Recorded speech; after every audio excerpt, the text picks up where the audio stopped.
Hey everybody, welcome to the Song Revolution podcast, brought to you by Nashville Christian Songwriters. Nashville Christian Songwriters exists to empower Christian songwriters worldwide. I'm John Chisum, and this podcast exists to bring you valuable songwriting insights, inspiration, interviews, and just all around good fun with some of the greatest songwriters, producers, arrangers, artists, and creatives, and beyond. You can find out a whole lot more about us at NashvilleChristianSongwriters.com. Hey everybody, John Chisum here. Welcome to the Song Revolution podcast, sponsored by Nashville Christian Songwriters. Nashville Christian Songwriters, or NCS, exist to empower you, Christian songwriters worldwide, to fulfill your call to write the best possible gospel-centered songs for Jesus, to build his kingdom and to make him famous. Well, we're glad you're here, and today we're going to do a replay of an episode we did last year with director of LifeWay Worship, Mike Harland. We're doing this because you might have missed this, and it was a great show. But Mike is also going to be appearing for the second time at our Nashville, well, let me say it this way, NCS Weekend Intensive. We kind of shorten everything to NCS. Our NCS membership, we have our NCS Weekend Intensives, we have our NCS Boot Camp, and so everything's kind of NCS around here. So, but we have our NCS Weekend Intensive coming up September 27 through 29. It's our third one this year, and this is our live event that's limited to 30 attendees because it's 3 days of just intense kind of teaching, networking. You get to meet great people like John Mays, who is the founder and director of A&R for Centricity Music. Tom Jackson, he's a live music producer who's produced everybody you can name, plus a bunch of people like Taylor Swift, Shawn Mendes, Lecrae, Phillips Craig and Dean, and on and on and on. Plus Mike Harland, who is the director of LifeWay Worship and who's going to just inspire you today. If you haven't heard this episode, you really need to hear this one, as well as Cindy Morgan's going to be with us for a Friday night artist showcase, writers round kind of thing. It's going to be just stinking good. So run over to NashvilleChristianSongwriters.com, look under events and check it out. So anyway, you need to hear this episode. I mean, Mike Harland is one of the most brilliant publishers in this town, and I think you're going to really be inspired by the things that Mike has to say. So sit back, grab a sweet tea, and enjoy Director of LifeWay Worship, Mike Harland.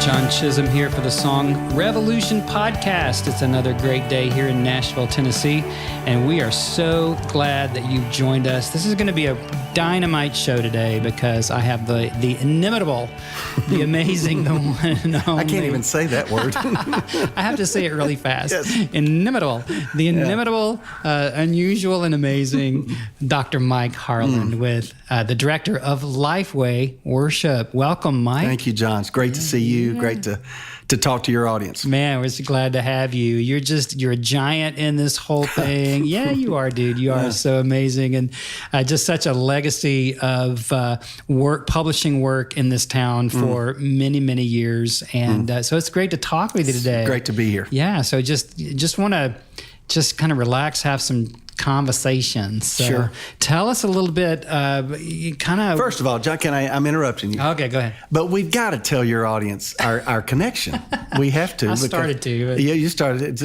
Do you want to tell them? Well, a little nepotism, I guess. There's just a little. You would never know that John Chisum and Mike Harland are actually related to each other by marriage. Yes. But it's actually our wives that are related to each other. That's right, yeah. So we're sort of distant. We both are we like second cousins-in-law? Is that what we are? I don't know. But Donna and my wife Teresa are first cousins. That's right. So, they had the same grandma. Same grandma. Yeah, that's exactly right. So I met you long before. It's kind of funny, but long before you were writing songs, but you hadn't had anything published yet, right. And I certainly had never. You were published and off on your way as a writer long before I was. And I'm not saying you're older than I am. I'm just saying that you had stuff happen sooner than I did. But I remember when we met. I think probably about the time you and Donna got married, about the time me and Teresa got married, and you were on your journey, and I was on my journey, and here we are. I mean, think about this: 30 whatever years later, we're sitting here talking about songwriting. That's kind of crazy. I'm just happy to be anywhere talking about anything. Exactly. Yeah, well, it's true. I mean, we grew up in Memphis. Yeah. And were you down in Mississippi? I grew up in North Mississippi, but Teresa, my wife, grew up in Memphis. Right. And of course, her family was all there, and of course, Donna was that strain from one aspect of her family. They were all in Memphis. We call them the Memphis Mafia. But maybe it's funny how our buried money. It's funny how our paths crossed way back then and now crossing today. Wow. Yeah. And to just think of the trajectory of our lives and to still be here making an impact in the church and to be the director of LifeWay Worship and working with writers, putting out lots of products. Tell us a little bit about that, what you're doing. Well, LifeWay Worship is the music arm of LifeWay Christian Resources, which a lot of people know who LifeWay Christian Resources would be because of our stores. We have a bunch of stores all over the country, even around the world. But I'm in the part of the company. I don't work in the store part of the company. I relate to those folks, but I don't have responsibility to the stores. Some people think I'd put the CDs on the shelves. I really don't do that. Stock boy. But I'm in the other part of the company, which is the resource area, which makes stuff for churches. And so LifeWay Worship stewards that process of, if you think about all that churches do in music, the LifeWay Worship is the part of LifeWay that stewards that aspect of church life. And we do make, we are a publisher, and we have songwriters that are writing songs, and we are making product for choirs and orchestras and bands and all of that. But we also, because we serve the church, we're not just a manufacturer of stuff. We are a resource company to the church first and foremost. So we also have the privilege of getting other people's songs. We represent literally every company in Christian music we relate to one way or the other. And we learned a long time ago that we weren't good enough to make everything. So we kind of had this philosophy that whatever God is using and whatever the church is needing, we feel our responsibility is to get it to them. If it happens to be something we wrote or we made, great. That's a short path. But if it's something that somebody else is doing, we want to get that to the church just as eagerly. Because at the end of the day, we exist. We are a ministry. We're a nonprofit company. And we exist to resource the church, period. We want to do that with a healthy business model just so we can keep doing it. But we're not primarily driven by a profit motivation. We don't have a board of directors. We don't have shareholders. We are a entity of the church, and that's the high calling that we have. I felt years ago a calling to ministry. I didn't lay that down when I came to LifeWay. This is just an expression of the same call I had all those years ago when you and I first met, and that was to lead people in worship. And now I do it from a different seat. Wow, that's fantastic. But you actually came up through the ranks as a songwriter, and now here. How long have you been here? And maybe give us a little of that process. Well, it's the older you get, the longer it takes to tell this story. But I've been at LifeWay 12 years now. It's kind of hard for me to believe that, but I came to LifeWay from the church. I was associate pastor of worship, First Baptist Church, Carrollton, Texas, at the time I came to LifeWay, and I'd been in a worship pastor kind of role for 25 years. I got my master's degree in church music from New Orleans Seminary, and then from there began to serve churches in a worship pastor role. And along the way was writing songs that kind of wove its way into my ministry of what I was doing in a local church. And honestly, John, my story is a little different than probably some people. I came into songwriting from an industry perspective, kicking and screaming. I didn't set out to do this. I really didn't. I was writing songs, but really more of a devotional, personal thing for me. I'd be in the sanctuary of my church. I'd be reading a verse of scripture. I'd go to the piano and just begin to sing, and songs were being born, but I really wasn't. I didn't send them to publishers. I wasn't making demos. I was just, and then occasionally I would sing songs that I had written for an occasion or two. But I really never set out to be a songwriter. I just was writing songs that were on my heart. And I would tell people, looking back on those years, I might write 2 songs a year. in that season of my life. Not really prolific at all, not really trying to be. It was just an overflow from my life. And two artists come along in that journey, both really interesting. The first one was Brent Lamb, which I know you know Brent really well. Absolutely. Brent's uncle was minister of music of the church where I was his associate. Brent's uncle, Ron Lamb. And I had sung a song in church that Ron really liked, that I'd written. And so he calls me over to his house one night, and literally Brent is sitting there. I didn't know Brent was going to be there, but he said, my nephew's in town, I want you to meet him. And of course, I knew who Brent was, Household of Faith, and some of the other things he had done. But I was kind of a little bit starstruck to meet somebody that was a contemporary Christian artist and with a mullet, I'll add, in case Brent's ever listens to this. Yours or his? No, his. I didn't have a mullet, but everybody knows Brent Lamb had a doozy, him and Stephen Curtis Chapman. But so Ron goes back to the back of the house and brings a guitar out and puts it in my hands and said, sing that song for Brent. And I went, what song are you talking about? The one you sang in church 2 weeks ago. And I sang the song, and it became the title song of his next record. Song called Side by Side. I don't even remember. Remember Brent's record that had his twin boys on the cover? I do remember. Well, there was that song. Hayden. And, and so Side by Side was the first song I had ever written, which I wrote for Teresa, my wife. And I didn't have this dream of it getting heard or cut or anything, nothing like that. But it literally happened that way, where Ron said, sing it for him. I sang it for him. And the next thing I knew, I had a song that was on the radio. Wow. You know? And then go 7 years after that, and an artist comes to my church and does a concert. And that night, it was kind of magical. We just kind of hit it off, just like a guy I didn't even know. And by the time that night was over and the dinner was over, we were best friends. He wound up moving to my church. And about 3 or 4 weeks after he had moved there and joined our church to base his ministry in our church, we go to lunch. And he says, hey, I hear you write songs. I said, yeah, I've written 2 or 3, you know. Well, play me something. And I said, well, here's one I just finished. And I played this song for this artist, and I turned around and look at him. He's bawling his eyes out and says, I'm going to record that. Wow. And I went, why? And he said, hey, let's write down the chord chart and give me the lyric. I want to start singing that immediately.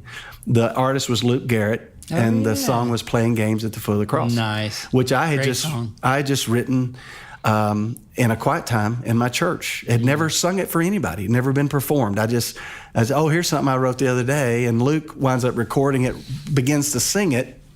Well, everybody has a story, right? So here's the story. About a month later, Luke is out on the road singing that song. He's at a conference in Memphis, the old J&J Choral Conference. Yeah. He was singing a concert at that, and he sang it in that conference. Well, Tom Fetke is in the room. And Fetke walks up to Luke and says, I want that song for a musical I'm writing right now. And Luke says, well, I didn't write it. Well, who did write it? He gave him my name, gave him my phone number. And that next day, Tom Fetke calls me at home and says, I want that song. Wow. Well, I didn't have a publisher. And of course, I knew who I started, you know, as a matter of fact, I didn't even believe it was him when he first told me who it was. And long story short, I wound up being introduced to Niles Borup. And Niles heard that song, decided he wanted to publish it. Word wound up using it in a musical, did it as an anthem. It was incredibly successful as an anthem. The thing just absolutely took off. And Niles then began to say, hey, I want to hear more things that you've written. The secret was that I hadn't written that much. I just had a handful of things. And he said, come to Nashville. I came to Nashville, and I'll never forget, I sang 3 songs for him.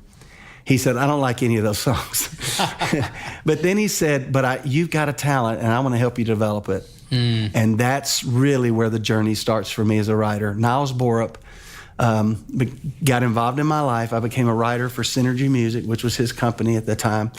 And he started pouring into me. Wow. Taught me how to beat up a song and wad it up and throw it away and start it over. And taught me to not settle for what was easy, but to go for what was great. And I went from writing 2 or 3 songs a year to writing 150 a year. Wow. Because he kind of gave me I was motivated, and then in those early days, there was like 4, 5, 6 really critical songs that just all kind of hit and found their way. And before I knew it, I'm a songwriter. And I say I came into this kicking and screaming because I didn't plan to do that. Yeah. But the Lord was in it. And then, of course, I'm still a worship pastor of a church. And then my songs begin to find their way into the church. And without trying to, my songs became less artist-oriented, more choir-oriented. And my songs started coming in print. And then I started, I guess, a logical progression, but I started writing musicals. And I wrote one for Littleness, and I was involved in one for Word, and I was involved in one for Brentwood Benson, back then, Brent Benson. And then I wrote one for LifeWay. And then I wrote another one for LifeWay, and I wrote another one for LifeWay. And the years are going by, and then on the day they decided they needed a new director of this department, Dr. Jimmy Draper decided, he was the president then, they wanted somebody from the church. So they began to look for the criteria of somebody with a seminary degree, someone that had experience leading worship in churches of all sizes, and someone that had been a contributor to the industry. And it turned out to be me. And 12 years ago, I came here. So I didn't design any of that. If you were looking for the book of how do you get to Nashville into I can't. How do you get Mike Harland's job? I can't write that book because I didn't write this one. Wow. And God just did it, and I'm still amazed. Wow. Still amazed. That's a beautiful story. I don't know if you know my story a whole lot, but we moved here to take a church job in 1983, fall of 83. The job fell through. We had $40 and no place to live. Wow. And in a couple of months, my precious wife, Donna, that we mentioned earlier, she said we had such a weird first 3 years of our marriage. And it's like, worked in 4 churches in 3 years, right? And it's like, when is this insanity going to stop? And she said, can't we just stay here and be normal people? So I wound up with a paper route, throwing papers out of the car at 3 a.m. and made $60 a week. But within 2 months, through a mutual casual friend, I'd met Gary McSpadden and Bill Gaither, and they listened to a couple of my songs. They signed me to a publishing deal at Arios Music, their new deal. My first year, I had 19 songs recorded. Yeah. And wound up with a whole career, So it's a similar deal. Yeah. It's like, I'm convinced that, Ephesians 3, right? That we're he's able to do exceedingly abundantly above and beyond what we can ask or think. I was too stupid to ask for this. Yeah. And so, not to call you stupid, but I mean, you kind of just kind of. I was as stupid as you were. But boy, we both married real well, didn't we? We married up, man. I'm telling you. Oh, yeah. Dang, 37 years for us this year. Yeah. We're celebrating 36. So y'all got married about a year before we did. Yeah, it was 80. And just, your mother-in-law was at our wedding. Yeah. I remember her being there. Yeah. Wow. Yeah, exactly. Wow. Isn't that crazy? It is crazy, man. Well, and here's the thing, John. I teach at Liberty University as an adjunct, and I'm often speaking to the songwriting classes there. And this is something I say every time, is you can't map that out. That your part of that equation is just being who God made you to be. That what He has designed you to do would blow your mind if you knew it. But with the mistake I see young writers making sometimes, and I understand why they make it, is they focus most of their energy on what they can do instead of focusing their energy on being who they could be, who they should be. Because if you'll be who God wants you to be, He takes care of the doing what He wants you to do. That happens. I think about Abram, and who became Abraham, not because of who he was, not because of what he could do, but because of who he was. I think about Moses. He wasn't qualified. It wasn't what he could do. It was because of who he was. He was a person who could interact with a burning bush from a place of faith. So his character mattered so much more than his ability did. And I tell young writers, every ounce of energy you spent on trying to be heard, and I realize some of that's got to happen to a degree, is energy you're not spending on being the right person and writing something that's worthy of being heard. That's rich. Spend your energy creatively, not on the publishing part. Find other people that will help you with that part. A company like LifeWay. But spend your energy being who God wants you to be. Wow. And He'll open the doors in front of you. You'll never know which ones to knock on, but He does. Wow. Yeah. I just think that that's so deep and rich, and it's simple, but it's not easy. No, it's not easy. You know, all the time. Not easy. My most frustration as a songwriter was in those years, long before anything was ever cut or done, when I had written something I thought was worthy, and I couldn't get anybody to pay any attention to it. That was frustrating. Like, man, I've got this song. I know. I've seen people cry when I sing it. You know, my mama loves this song. My home church stands up every time I sing it. So why won't anyone else listen to it? And I remember how frustrated that was. And that frustration will shut you down creatively. The day you start living in that frustration, you won't be writing any more songs. So don't get into that place of fretting over the platform. God will give you the platforms. They're His to give, not yours to find. Wow, man, that's great. And I think even where you and I are, I think we have to remember those same things. That doesn't question. Go away. I blog a lot, and the blog I wrote this week is on this very subject of platforms. Of how we tend to think that if we could just be on that platform, then we really could do something for God. And what we forget is that He is the platform. Our intimacy with Him, our standing on Him, is what matters. He will decide where that happens. So anyway. That's great. So worshiplife.com is that's our blog site. That's the blogs. Yeah. I've had the privilege of we've loved your blog. Doing some blogs. I need to do some more. Yeah, we'd love to hear more from you. Trying to do Nashville Christian songwriters. I get it. Well, tell us a little bit if you want to talk about worshiplife.com or kind of what you're doing, what you're involved with, and just maybe some of the writers you work with. Happily. What's going on? Conferences? I'd love to. LifeWay Worship, sort of like LifeWay, we're a very diverse company. We sell other people's music, so there's an aspect of our work where we're representing Word and Brentwood Benson and Lorenz and on we could go. And then Praise Gathering and Littleness. A lot of these companies we work directly with. And then, so we've got that part of what we do. Then we have a production team. Our creative director is Craig Adams. He's a beast of a producer, multiple Dove Award-winning producer, songwriter, arranger extraordinaire. He leads our creative team, and they're developing anthems and musicals and charts of great songs. And LifeWayWorship.com is a site where you can find all kinds of resources around congregational music. So we've got a development team. We have an events team. And that team produces and publishes events that are designed to train, equip, inspire. Our event in Gatlinburg is a big one that happens the end of June. It's called Worship Life. And if you go to worshiplifeevent.com, you can find all the information about that event. But our site, we have a site called worshiplife.com. And that site kind of is the one place where you find everything that we do, training, equipping, events, videos, instructional, blogs. I mean, it's just hard to even describe all of it. It's so much stuff. But Worship Life is a name that we associate with the ministry that God's called us to do. And then, of course, LifeWayWorship.com. LifeWay Worship is a company that makes music and has songwriters, and our songwriting part of that's called LifeWay Songs. And I know a lot of your listeners will know Tommy Walker. Tommy's our songwriter. Right. Has worked with us for 5 or 6 years now, and we love him. He's helped all of us be better. I write a lot with Tommy myself, and he's helped me be a better writer. Yeah, I want to have him on the show. Oh, he's awesome. And Tommy's actually leading one of our sessions down at Worship Life this time. But we have a lot of other writers, Paul Marino, Jeremy Johnson. They're guys that they may be the most heard songwriters that nobody's ever recognized their name necessarily.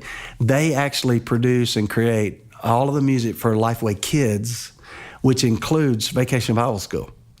And the Vacation Bible School resources from LifeWay touch millions of people every year. And the numbers, the scale of where those songs go, it's indescribable. And Paul and Jeremy write all those songs and produce them, and they are masterful at it. But they've written some other fantastic songs too. That's not all they do.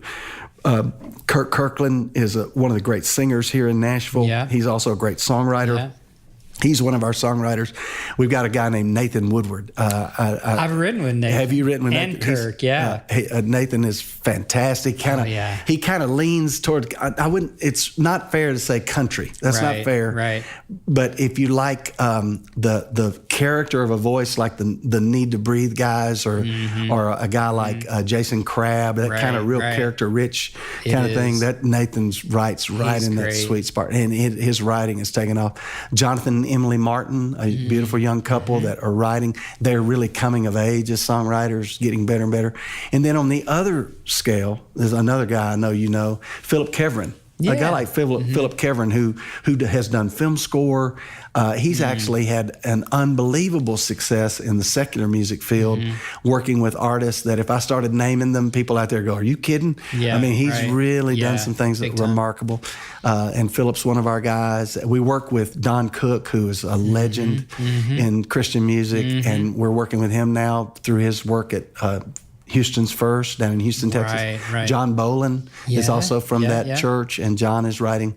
So I've probably left somebody out. Of course, I'm one of our writers, but we're always looking for people that we can come alongside. And we're a little different as a publisher. We don't try to sign writers and just acquire songs to build catalogs. That's really not what we're about. We actually are looking for songs and people that we know exactly what we would do with that right then. And that some of that is just stems from my own experience as a songwriter. A songwriter's worst nightmare is to turn over one of your babies to a publisher that's not going to do anything with it. And yet that publisher owns it, and you can't. If you owned it, there's something you would do this, you do that, you do this, but now he owns it and he's not doing anything with it. That is so frustrating. Yeah. So what we don't do is we don't say to writers, "Hey, we want to sign that song." There are songs sent to us that we love, but we can't use. And we'll say, "You know what, we're not going to sign it because we're not going to tie up the publishing of something that we don't have a plan for." Sure. So our writers are all specialized. They have areas where they aim exactly for. And we use what they write. And then we also are pitching. We get cuts all the time across town. Oh, that's great. Because our writers are not just writing what we use, but when we think there's a song here that really should be over there, or that artist or whatever. Jackie Velasquez has a new single out right now that's one of our songs. I mean, that gives you an example of. We're working with Point of Grace right now on their Christmas record they're working on. So we do have artist stuff happening all the time, and we think more of that will happen in the future. But we have about 12, 13 writers, and they're all busy and writing great songs. So it's a privilege. Well, I mean, I know that everybody listening to this podcast now is like, "Oh, can I send my songs? Can I send my songs?" And I think the answer is probably no. Yeah, but I mean, it's not. You know what? I'm always I'm so sensitive to that because I know what that feels like. And my encouragement to those folks are be patient about that. Your opportunity will come. You're right. We couldn't say to the world, "Hey, send us your songs." We have done it before for a short season. We've like, "Hey, right now we're just wanting to hear a bunch of songs, so send us something." Today's not one of those days, and and the reason is I wouldn't want writers out there to be frustrated with this, but I'd want them to understand that that's not fair to their song if a publisher is willing to take all. Because your song is not served well when it gets into that stack. It doesn't serve it well. It won't be listened to. I mean, there are stories of how songs find their way into a stack of tapes somewhere, and there are stories like that. But they're very, very much the exception. If a publisher opened their gates, nobody would be served well because none of those songs would get the hearing that they really need to get. Yeah, absolutely. Well, we're only in our fourth week of doing the Song Revolution podcast. We launched with 6 episodes. One of them was with John Mays of Centricity, and it was on how to make it in the Christian music industry. We've had over 1,800 downloads in That's 3 cool. weeks, and almost 700 of them were John's episode. Oh, wow. And so that shows you know, right? And the number one thing that I deal with at Nashville Christian Songwriters, the number one question, and you know this, is how can I be heard? Yeah. And I always come back with, well, you've got to have something worth hearing first. Yeah. And so, we're geared, our whole mission statement is to empower Christian songwriters worldwide. And the way we do that through our training and resources is to help them get the level of their writing up, because writers have this fantasy that if they can just be heard by the right people, they're going to suddenly get a song cut or be a hit. And it really doesn't work that way. No, it doesn't. And so, maybe address that just a little bit. I'd love to. Yeah. I love to talk about that, because here's a principle I realized years ago that you can take this to the bank. You can't hide a great song. You can't. If you write a great song and all you've got to do is write it and sing it where you are, and it will be heard. And I have a couple examples I usually tell about that. A struggling ex-Catholic priest writes a song in his dorm room, and next year we'll celebrate the 500th anniversary of A Mighty Fortress Is Our God. Now, we're not singing A Mighty Fortress Is Our God because he knew the right publisher to send it to. The reason we're still singing A Mighty Fortress Is Our God, which, by the way, you wrote a beautiful thing that Steve Green did on the front of that. Thank you. Yeah, I just remember that. The reason we still sing it is because it's great. It's great, and in God's providence, it is intended to be sung. And I just want to take myself imagination into that room when Martin Luther first wrote it. I don't think he was worried that night about whether or not it would ever get heard, because that wasn't the point of it. Right. So God becomes the publicist, really. I mean, there are companies that are in the process, but God is the one that helps song find their way. And then the other example I always like to give, more in the modern setting, is there's this little Disciple Now band. That's what I called them, in Dallas, Texas. That's just going church to church to church every weekend, doing a 2-hour concert and getting $250. And they do that for 10 years. And one of them's grandfather dies, and he writes a song about his grandfather, and he just sings it in the places where they're singing. And Mercy Me is born, and I Can Only Imagine is the song that everybody that listening to this knows. All right, so what's the lesson here? The lesson is, if you'll write that song, and to your point, that has that quality and nature about it that sometimes, quite frankly, even song publishers can't fully describe. It's just it's an inherent quality that God somehow puts inside a song that is intended to be heard.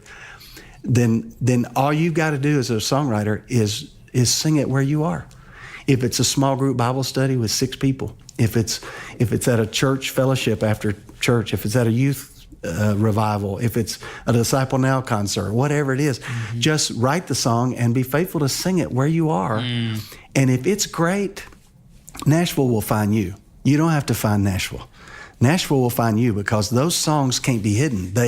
This person hears it, that person hears it, they talk about it, you sing it here, that person starts singing it, and on and on and on it goes, and it finds its way. And that's literally how it happens. So this idea that if I could just know the right person, if I could just be heard, and you might make some connections, and there you might see some results, but if the song's not great, it's not going to matter long. And the real prudent thing is to be faithful in the place where you are with what God gives you there, and he takes it from there. And it sounds almost like a default, or it's not on us to find those songs. No, those songs take on a life and a character of their own, and they find their way. You can't hide a great song. You can't hide one. If you write a great song and sing it, I'm telling you, the day will come when the world will hear it. Wow. That's just true. That's a great. I remember meeting Kirk and Debbie Dearman in 1988, and they had written "We Bring the Sacrifice of Praise." I think in 80. Yeah. And they just were singing it. Yeah, they were singing, I think, in a church in Dallas, and it wound up becoming like CCLI's top song forever.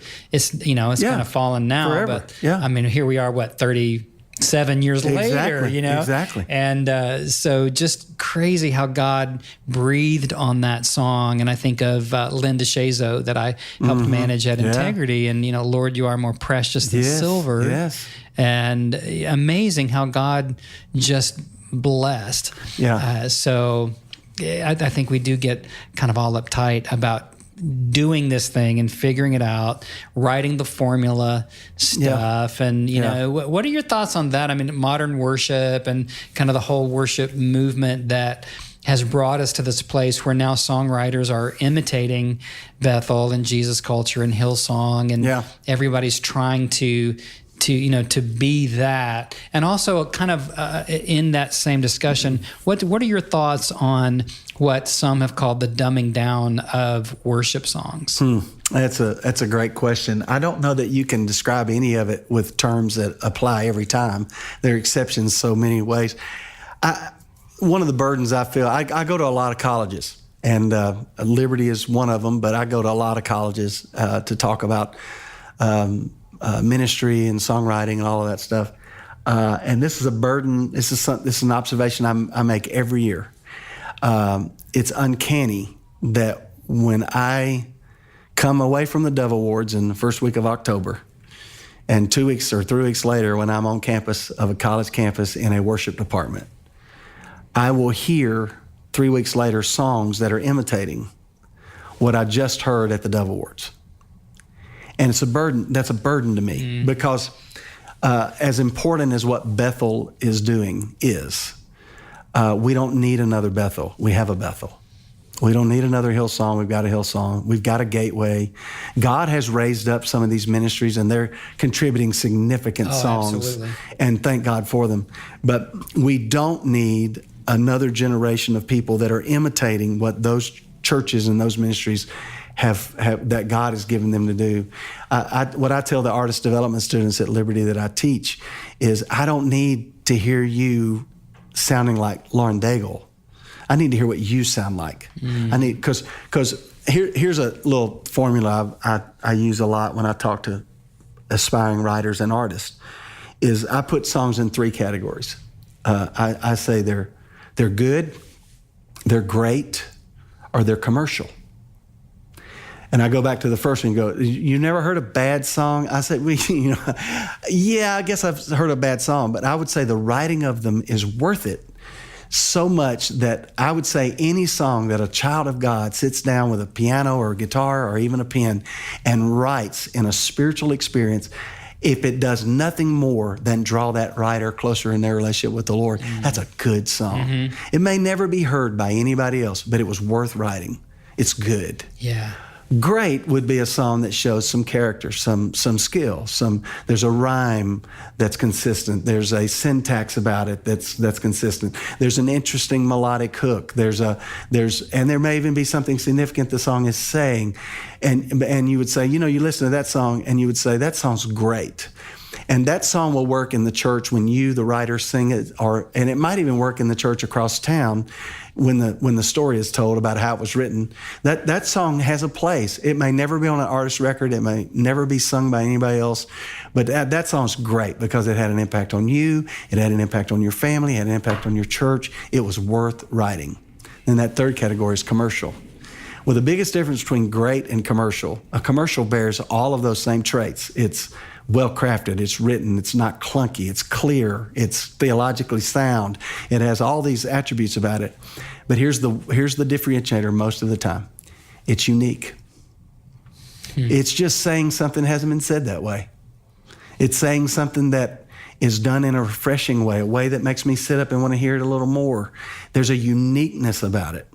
And a specific aspect of it that is not like anything else. And the distance between good and great can be learned. The distance between great and commercial, I don't know you can learn that difference, but if you're just replicating the greatness of other songs, then you'll never get to commercial. You'll never motivate me as a publisher to publish your song if your song sounds like every other song I've heard that year. I love Holy Spirit, the Bethel tune. I don't need another one of those. I've got Holy Spirit. I need a song and the reason I love that song is because it's been a long time since they sang that with that much passion and intimacy, and we sang to and acknowledging that aspect of the Trinity beautifully. Right. My nephew used that song in his wedding, and it was one of the most beautiful things in that wedding. Loved it. But I don't need another one of those. Yeah, I've got like that one. Good Father. Exactly. Everybody's trying to imitate that. I don't need another one of those. I don't need something that imitates it musically, and I don't need something that imitates it lyrically. I need something that's new and different. And that is the difference between great and commercial. Is it unique? Because I hear songs all the time, younger writers, and when I hear the demo, it's beautifully produced. They can sing, they can play, but gosh, that's just like 10 other songs that I've already heard. Right. And I'll pass on that song, even though there's nothing wrong with it. I'd tell the writer, there's nothing in the world wrong with that song. It's so good. I bet you get a great reaction when you sing it. But I can't invest in it because I've got 10 others just like it that I can. So the difference between good and great and commercial is something that writers need to be aware of and need to understand that the unique aspects of a song is what makes it commercial. Wow, that's great. Yeah. Great. Okay, I'm gonna jump subjects just a little bit here for you. How can I say this? The national hymn writer of China is a woman named Zhao Min. And Zhao Min was a peasant girl on whom, shall we say, God has literally, she's basically uneducated, certainly didn't know songwriting skills. She has written, I don't remember if it's 8,000 hymns. Her songs are sung in every house church and the state church in China. Uneducated, never took a songwriting class in her life. And she is the one person that I could look at in all the world and say, God gives her songs. She'd be out in the field with, I don't know how she did it, but from total obscurity in the field to becoming the national hymn writer for China. Amazing. And that's so unusual, isn't it? It's pretty interesting. But it also points to the reality that there's all kinds of education. She may be uneducated in one sense, but she's a student of something. Because what we write and create is an overflow of what we take into our lives, what we take into. So I don't know her personally. I've heard that story before. Yeah.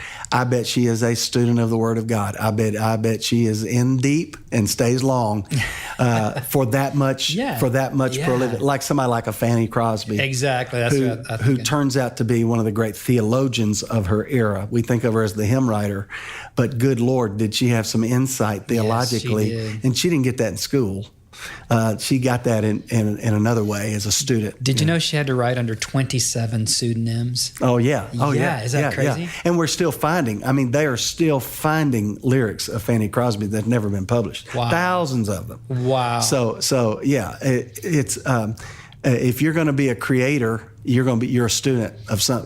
You're a student for a long time. So you guys are going to do a project with the lost Fanny Crosby? Well, yes. I mean, there are a lot of people talking about those, and it's been kind of a complicated conversation because who owns it and where you know how muckety muck it can get sometime, and it's not been easy to figure out what to do with them. But there's been I can just tell you.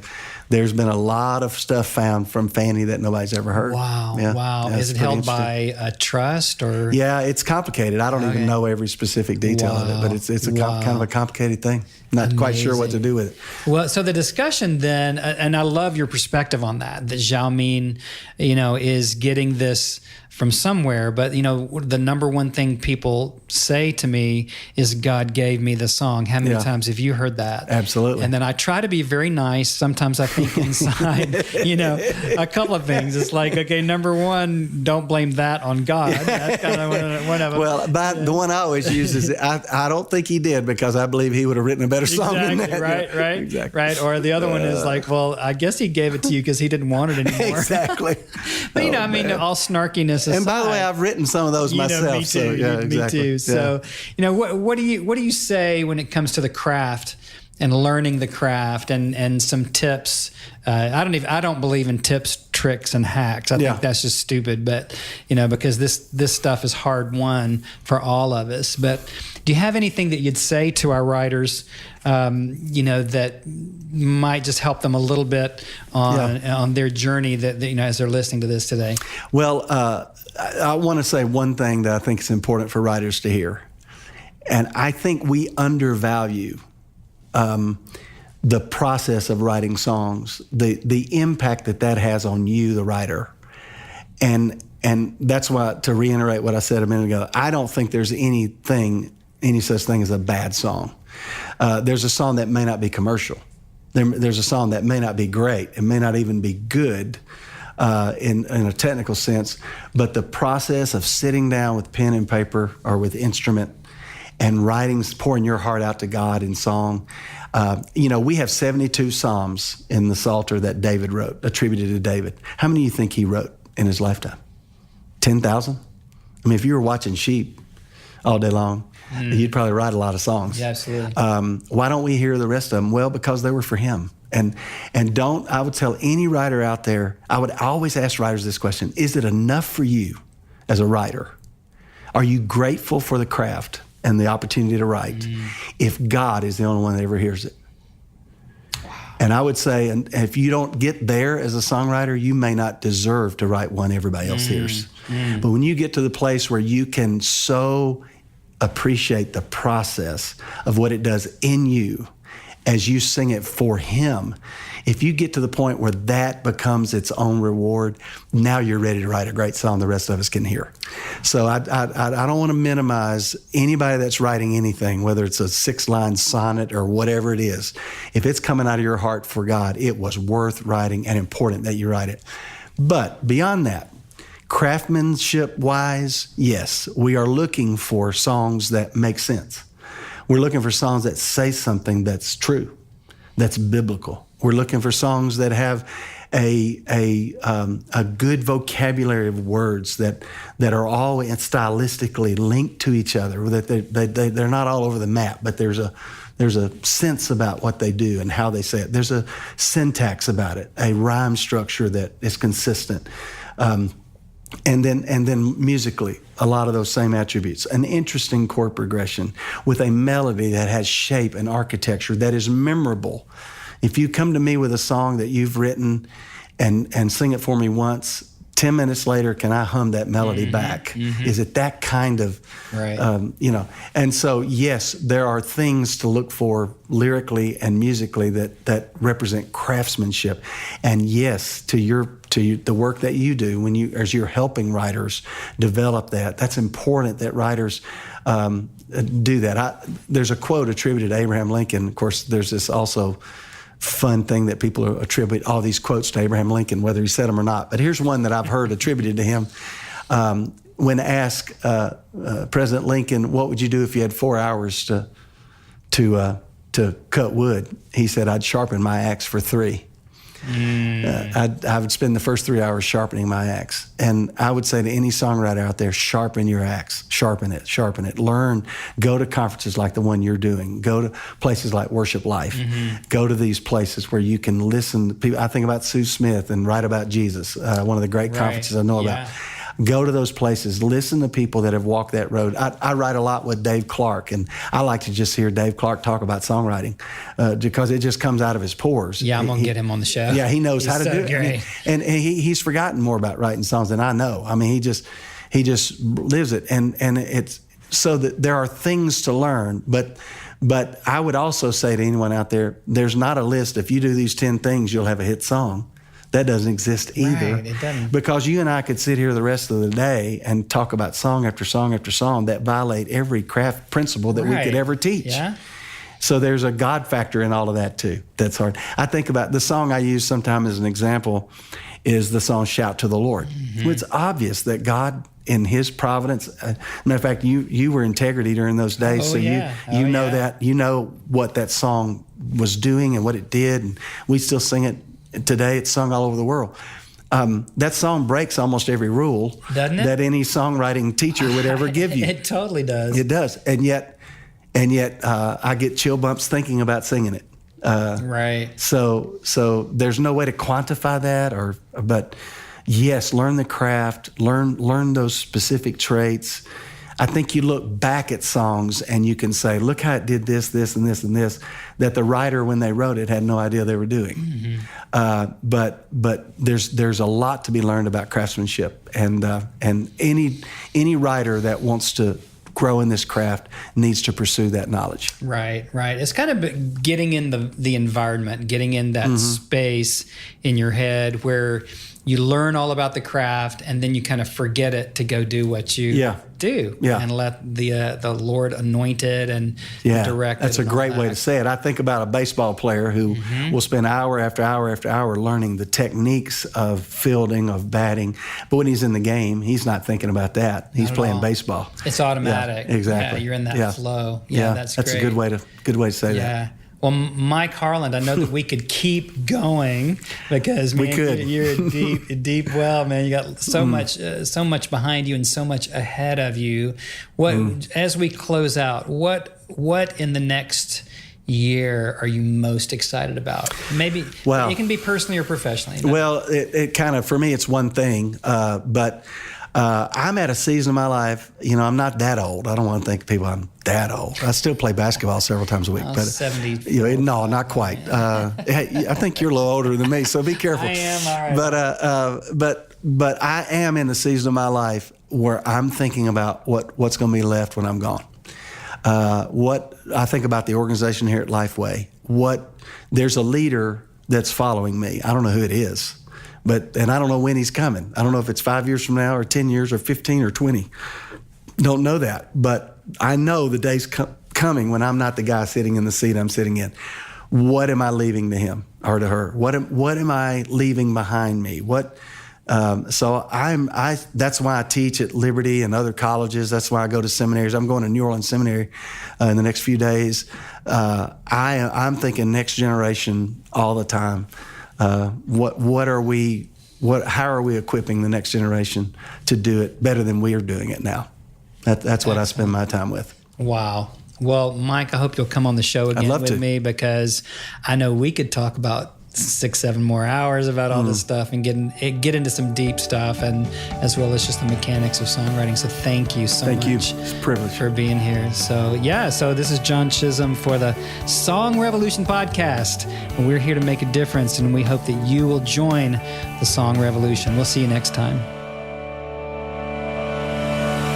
Thanks for being here today for the Song Revolution podcast from Nashville Christian Songwriters. We exist to empower you and to bring you some of the greatest inspiration, insights, and important people from the Christian music world to help you write your best and to be heard as the songwriter that you were born to be. Be sure to like us on Facebook, follow us over on Twitter and Instagram, and connect with us through our Facebook group called Successful Christian Songwriters. Until next time, I'm John Chisum, calling you to a Song Revolution.